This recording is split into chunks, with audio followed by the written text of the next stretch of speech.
முதல்ல எல்லாருக்கும் நன்றி தெரிவிச்சுக்கிறேன். ரொம்ப ரொம்ப தேங்க்ஸ் வீடு தேடி வந்ததுக்கு. நான் ஒரு வீடியோ போட்டிருந்தேன். அதில் இவ்வளோ நாள் நான் சர்வீஸ் பண்ணியிருக்கேன், என்னுடைய வாழ்க்கையில் எப்படி அரசியல் வந்தது, இதெல்லாம் நீங்கள் வீடியோவில் பார்த்துருப்பீங்க. அரசியலுக்கு வரலாமா வேண்டாமா அப்படின்னு நான் மக்கள்கிட்ட கேட்டிருந்தேன். நிறைய கமெண்ட்ஸ் பார்த்தேன். நான் சின்ன பசங்கள்லேருந்து வயசானவங்க வரைக்கும் எல்லாரும் அவ்வளோ அன்போட வாங்க நீங்கள் வராமல் வேற யார் வர்றது. ஒரு சிலர்லாம் பார்த்தீங்கன்னா யூத் பசங்கள்லாம் திட்டுறாங்க, நம்மள என்னென்ன யோசனை பண்ணிக்கிறீங்க வாங்கினே அப்படின்றாங்க. ஸோ அவ்வளோ உரிமையோட கூப்பிடுறாங்க. ரொம்ப சந்தோஷம். நான் ஒரு முடிவு எடுத்திருக்கேன். அது இன்னும் கூடிய சீக்கிரத்தில் என் எல்லா ரசிகரையும் கூப்பிட்டு எங்கள் அம்மாவை அந்த ஸ்டேஜில் உட்கார வச்சு அந்த நல்ல முடிவை சொல்லலான் இருக்கேன். ஸோ எல்லாமே நல்லதாகவே நடக்கும். நான் சொல்ல வந்தது இவ்வளோதான். ஸோ இங்கே என்னை வீட்டு தேடி வந்த என்னுடைய ரசிகர்கள் எல்லாருக்கும் என்னுடைய நன்றி தெரிவிச்சுக்கிறேன். என்கிட்ட சொன்னது இந்த திருநங்கை சிஸ்டர்ஸ்லாம் வந்திருக்காங்க, பார்க்க வந்திருக்காங்க, உங்களுக்கு பொக்கே கொடுக்க வந்திருக்காங்க. நான் ஜிம்மில் இருந்தேன், சரி பார்க்க வந்திருக்காங்க. அப்புறம் ஒரு சிலர் வந்திருக்காங்கன்னு சொன்னாங்க. பார்த்தா இவ்வளோ அன்புகள் வீட்டாண்ட கூட்டியிருக்காங்க. வந்த எல்லாருக்கும் என்னுடைய நன்றி. நீங்க நினைச்சது கூடிய சீக்கிரம் நடக்க போகுது. தேங்க்யூ. நீங்க என்ன கேள்வி நீங்க அரசியலுக்கு வர போறீங்களா இல்லையா, இதை முதல்ல தெளிவுபடுத்தணும்ன்றது மக்கள் எதிர்பார்க்கறாங்க சார். நான் கமெண்ட்ஸ் எல்லாம் படிச்சேன். நான் ஒரு நல்ல முடிவு எடுத்திருக்கேன். அதை என் ஃபேன்ஸ் எல்லாரையும் கூப்பிட்டு எங்க அம்மாவை அந்த ஸ்டேஜில் உட்கார வச்சு அந்த முடிவை சொல்றேன். இன்னொரு விஷயம் என்னன்னா, நிறைய பேர் கேட்குறாங்க, வர்றதுனா வர வேண்டியதானே, ஏன் நீங்க மக்கள் கிட்ட கேட்டுட்டு இருக்கீங்கன்னு. மக்கள் தீர்ப்பே மகேசன் தீர்ப்புன்னு எதுவும் சொல்லியிருக்காங்க.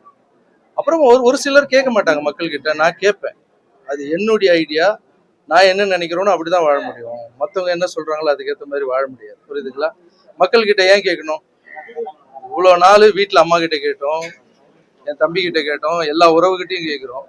ஸோ தாய்க்கு நிகராக நினைக்கிற என்னுடைய மக்கள் கிட்ட கேட்கறதுல என்ன தப்பு? இவ்வளோ நாள் என் கூட டிராவல் பண்ணி வந்திருக்காங்க என் ரசிகர்கள். அப்புறம் திருநங்கை தங்கைகள் கூட நேற்று பேசினேன், என்னுடைய மாற்றுத்திறனாளிகளாலும் கூட பேசினேன்.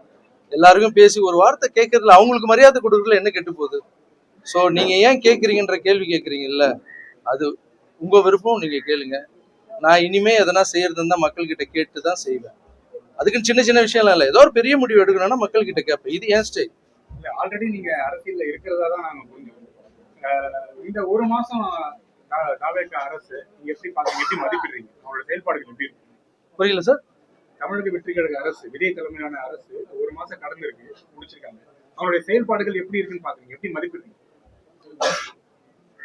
இந்த ஒரு மாசமா நான் பார்த்துட்டு தான் சார் இருக்கேன். இந்த அரசு என்ன பண்றாங்க, அவங்களுடைய செயல்பாடுகள் எப்படி இருக்குன்னு தான் உங்களுடைய கேள்வி. என்னை பொறுத்த வரைக்கும் ரொம்ப நல்லா இருக்கு, சூப்பராகவே இருக்குன்னு சொல்லலாம். அதுக்கு முக்கியமான காரணம் என்னன்னா, ஒரு விஷயம் என்ன ரொம்ப இம்ப்ரெஸ் பண்ணுச்சு. கோவில் முன்னாடி இருக்கிற மதுக்கடையை மூடுறதுன்றது, ஸ்கூல் பசங்க ஸ்கூலுக்கு முன்னாடி மதுக்கடையை மூடுறதுன்றது எனக்கு ரொம்ப பிடிச்சிருந்தது. அப்புறம் இந்த கல்வித்துறை அமைச்சர் அவருடைய நடவடிக்கை, அப்புறம் அறநிலைத்துறை அமைச்சர் அவருடைய நடவடிக்கை, இதெல்லாம் வீடியோவில் பார்க்குறோம். உங்களை மாதிரி தான் நானும் பார்த்துட்டு இருக்கேன். ஸோ அவங்களுக்கு கொஞ்சம் டைம் கூட தேவைப்படுது சார். இப்போ நம்ம ஒரு புதிய ஏரியாவில் போய் நம்ம ஒரு வாடகை வீட்டுக்கு போகிறோம்னு வச்சுங்களேன். அந்த வாடகை வீட்டுக்கு போனவொடனே வீடு பார்க்கும்போது நல்லா இருக்கும் சார். ஓனர் கீ கொடுப்பாரு. வீட்டுக்குள்ளே போனாதான் எங்கே பைப்பு சரியில்லை, எங்கே ஃபேன் சுற்றலை, எந்த இடத்துல பெயிண்ட் அடிச்சு கொட்டுது, உள்ளே போன பிறகு தான் சார் தெரியும் நம்மளுக்கு. ஸோ அந்த மாதிரி ஒரு வீட்டுக்கு போகிறதுக்கே அப்படி இருக்கு. ரோட்டில் இருக்கிற தெருநாய் கூட நம்மளை பார்த்தா கத்தும், யார் இது புது ஆள் வந்திருக்காங்க அப்படின்னு. அந்த தெருநாய் இருக்குல்ல, அதுக்கு பிடிச்ச பிஸ்கெட் போடணும். ஒரு சில தெருநாய்ங்கெல்லாம் பார்த்தீங்கன்னா பிஸ்கெட் சாப்பிடாது, பிரியாணி தான் சாப்பிடும், நான்வெஜ் தான் சாப்பிடும். அதுக்கு பிடிச்ச மாதிரி செஞ்சு அதை போட்டு அது நம்மளை கத்தாம பார்த்துணும். ஒரு நாய்க்கோ ஒரு வீட்டுக்கே இவ்வளோ ஆகுதுன்னா, ஒரு நாட்டை கொடுத்துருக்கீங்க, கொஞ்சமாவது டைம் கொடுங்க, பாசிட்டிவா திங்க் பண்ணுங்க. புதுசா அரசு வேணும், மாற்றம் வேணும்னு கேட்குறீங்க. மாற்றம் வந்துடுச்சு, மாற்றத்துக்கு கொஞ்சமான டைம் கொடுக்கணும்வா? ஒரு வாடகை வீட்டுக்கே நம்மளுக்கு இவ்வளோ கஷ்டப்பட வேண்டியது இருக்கு. ஒரு அரசாங்கத்தை புதுசாக கொடுத்துருக்காங்க. ஸோ என்னை பொறுத்த வரைக்கும் அவங்களுக்கு கொஞ்சம் டைம் கொடுத்தா நல்லதுன்னு நினைக்கிறேன். எதிர்கட்சிகள் அதுக்குள்ள கடுமையான விமர்சனங்களை முன்வைக்கிறாங்க சார். கடுமையான விமர்சனங்கள் அவங்க முன்வைக்கிறதுக்கு ரீசன் என்னன்னா, என்னை பொறுத்த வரைக்கும் சார், நான் எது இருந்தாலும் மனசில் படுறது ஓப்பனாக பேசுவேன். அதுக்கு பொறாமை தான் சார் காரணம். ஏன்னா விமர்சனங்கள் நம்ம வைக்கிறதுக்கு முன்னாடி நம்ம என்ன செஞ்சோம் அப்படின்றது கொஞ்சம் யோசனை பண்ணிட்டு விமர்சனங்கள் வச்சா நல்லா இருக்கும். கொஞ்சம் டைம் கொடுங்க சார். என்னை பொறுத்த வரைக்கும் என்னன்னா கொஞ்சம் டைம் கொடுத்தா நல்லா இருக்கும். சார் திருச்சி கிழக்குல நீங்க போட்டியிட போறீங்களா? திருச்சி கிழக்குல போட்டு சார், நான் முதல்ல அரசியல் வரனா இல்லையான்னு நான் எங்க அம்மா முன்னாடியும் எங்க ரசிகர் முன்னாடியும் சொல்றேன்னு சொல்லியிருக்கேன். அது சொன்னப்புறம் அதை பத்தி பேசுவேன். சரி, உங்களோட அரசியல் வருகை அறிவிச்சதுக்கு அப்புறம் எதை நோக்கி நீங்க பயணம் பண்ண போறீங்க? உங்க ரசிகர்களோட பெரும்பாலான கருத்து தாவேக்காக அப்படின்னு சொல்றாங்க. கமெண்ட்ஸ்லயும் தாவேக்காக அது வந்து அதிகமா இருக்கு. எப்படி சார், யார் கூட வரணும், எந்த டைம்ல வரணும், எப்படி வரணும், என்னுடைய அரசியல் நிலைப்பாடு என்னன்னு நான் ஒரு நல்ல முடிவு எடுத்திருக்கேன். அதை கூடிய சீக்கிரம் ரசிகர்கள் முன்னாடி சொல்றேன். எதிர்கட்சிகளா ஒரு விமர்சனத்தை வைக்கிறாங்க விஜய் மீது. சார், யாரோட சேர்ந்து பயணிக்க போறீங்க சார் உங்க அரசியல் வாழ்க்கை? அதெல்லாம் கொஞ்சம் பர்சனல் சார். அதெல்லாம் பர்சனலான விஷயம். ஒரு சில ஃபோன் வந்திருக்கு, எல்லாம் சாப்பிட கூப்பிட்டுருக்காங்க, வாங்கன்னு சொல்லி அட்வைஸ் பண்ண கூப்பிட்டுருக்காங்க. எனக்கு என்ன, நான் ட்ரெஸ் வச்சு நடக்கும்போது எல்லா கட்சி தலைவர்கிட்டையும் நான் போய் ஹெல்ப் கேட்டிருக்கேன் சார். எல்லாரும் வந்து எனக்கு எதிரி இல்லை, எல்லாரும் எனக்கு நண்பர் தான். ஸோ எல்லாருக்கிட்டையும் அட்வைஸ் வாங்கி பெரியவங்க கிட்ட எல்லா கட்சி தலைவரும் பார்த்து ஆசீர்வாதம் வாங்கிட்டு என்னோட முடிவை சீக்கிரமா அறிவிப்பேன் சார். ரஜினி அவர்களோட இது குறித்து ஏதாவது பேசுனீங்களா? உங்களுடைய அரசியல் இந்த மூவ்மெண்ட், அதாவது வரவேற்றது ரஜினி அவர்களோட ஏதாவது பேசுனீங்களா, உரையாடுனீங்களா, கலந்தாலும்? அவர் ஆசீர்வாதம் இல்லாம நான் எதுவுமே பண்ண மாட்டேன் சார். ஸோ அவருடைய ஆசீர்வாதத்தோட தான் நான் எல்லாம் பண்றேன்.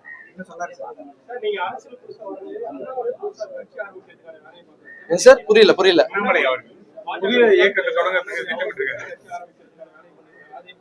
அண்ணாமலை யார் வேணா வரலாம் சார், நல்லது பண்ணுறதுக்கு யார் வேணா வரலாம்ல.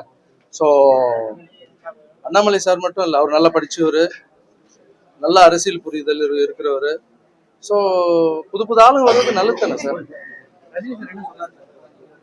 All the பெஸ்ட்ங்க.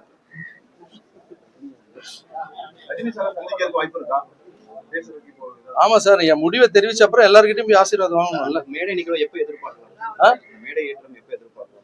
கொஞ்சம் சீக்கிரமாவே சார். ஏன்னா ஒரு விஷயம், ஒரு புது விஷயத்த நம்ம முன்னெடுத்து போறோம். அதுக்கு வந்து கொஞ்சம் டைம் எடுத்து கரெக்டான தேதியை சார் உங்களெல்லாம் கூப்பிடாமையா சார் பண்ணிடுவோம். ஏன்னா நான் டான்ஸ் மாஸ்டர்ல இருந்து வளர்ந்து வரைக்கும் என் பத்திரிகையாளர் எல்லாருமே என் கூட வந்து சப்போர்ட்டா இருந்திருக்கீங்க. எல்லாம் என்னுடைய நல்லது கெட்டது எல்லாத்துக்கும் நீ கூட இருந்திருக்கீங்க. நீங்களும் ஒரு ஃபேமிலி மாதிரி தான். உங்களை எல்லாரையும் கூப்பிடுவேன், எல்லா ப்ரெஸ் மீட்டும் நான் அட்டன் பண்ணுவேன், எல்லாரையும் பார்ப்பேன். ஸோ உங்ககிட்ட சொல்லாம எந்த ஒரு விஷயமும் செய்ய மாட்டேன். விஜயோட ரசிகர்கள் தாவேகா தொண்டர்கள் எல்லாம் தற்கூரின்னு சொல்லி விமர்சிக்கிறாங்க. என்ன சார், புரியல? விஜயோட ரசிகர்கள் அதே போல தாவேகா தொண்டர்கள் எல்லாம் தற்கூரின்னு சொல்லிட்டு ஒரு விமர்சனம் வைக்கிறாங்க. அந்த ஒரு டேர்ம் எப்படி பாக்குறீங்க? அதை பத்தி உங்க கருத்து என்ன? விஜய் சார் ரசிகர்கள் தற்கூரின்னு ஏன் கேட்கறான்னு கேக்குறீங்களா?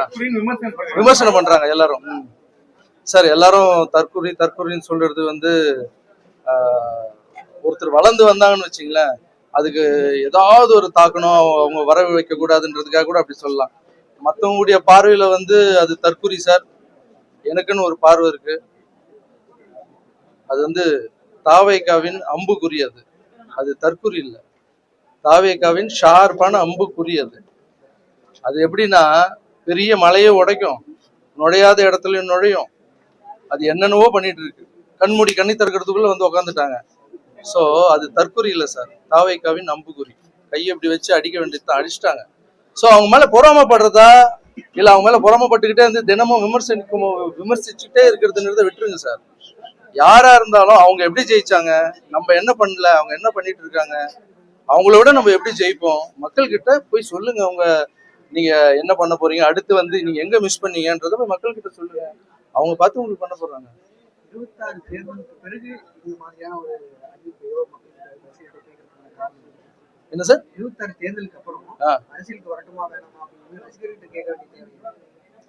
அதுக்கு அதான் முன்னாடி பதில் சொல்லிட்டு சும்மா ரிப்பீட் வேற கேள்வி தம்பி.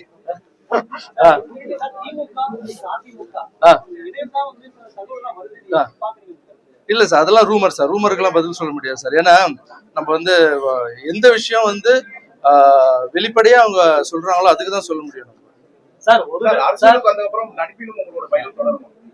அரசியலுக்கு வரனா இல்லையன்றது சொல்லிடுறேன், அதுக்கப்புறம் நடிப்பினத்தை பத்தி பேசலாம். விஜய் அவர்கள் வந்து பிரஸ் மீட்டே பண்ண மாட்டாரு, தமிழ்நாடு நலன் சார்ந்த பிரச்சனைகள் தொடர்பா இது வரைக்கும் பேச மாட்டாரு. அதுக்கு ஏதோ ஒரு காரணம், அது ஏதாவது ஒரு காரணம் இருக்கும். சும்மா வந்து உட்காந்து பேசிட்டு இருக்கிறவங்க வேணுமா இல்ல செயல்படுறவங்க வேணுமா, நீங்க தான் டிசைட் பண்ணுங்க.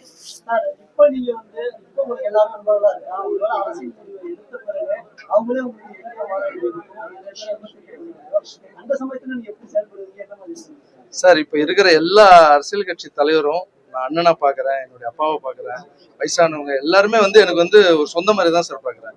ஒருவேளை நான் என்னுடைய அரசியலுக்கு நான் வந்து என்னுடைய நிலைப்பாட்டை எடுத்து வைக்கும்போது அவங்க என்ன இப்போ மட்டும் என்ன அடிக்கலன்னு நினைக்கிறீங்க?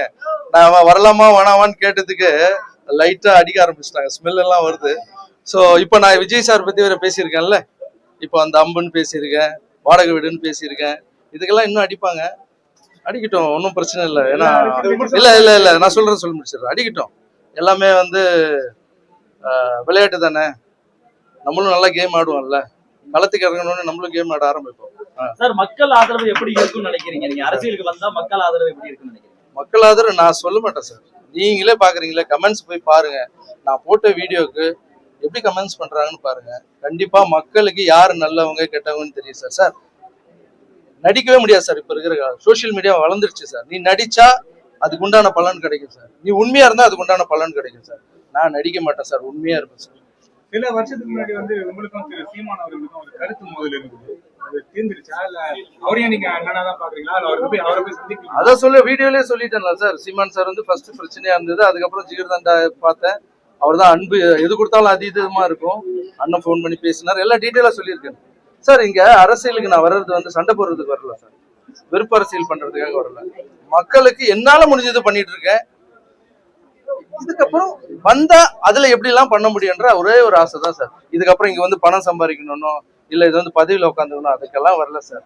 எனக்கு தெரிஞ்ச ஒரு 100 மாற்றுத்திறனாளிக்கு பண்றேன்னா அங்க வந்தோன்னா 1,00,000 மாற்றுத்திறனாளிக்கு பண்ணுவோம் சார். எனக்கு தெரிஞ்ச கஷ்டப்படுறவங்க, சாப்பிட்றவங்க, ஒருமை நிலையில இருக்கிறவங்களுக்கு இப்ப முடிஞ்சு 1,00,000 பேருக்கு பண்றேன்னா அங்க வந்து கோடி மெம்பருக்கு என்னால பண்ண முடியும் சார்.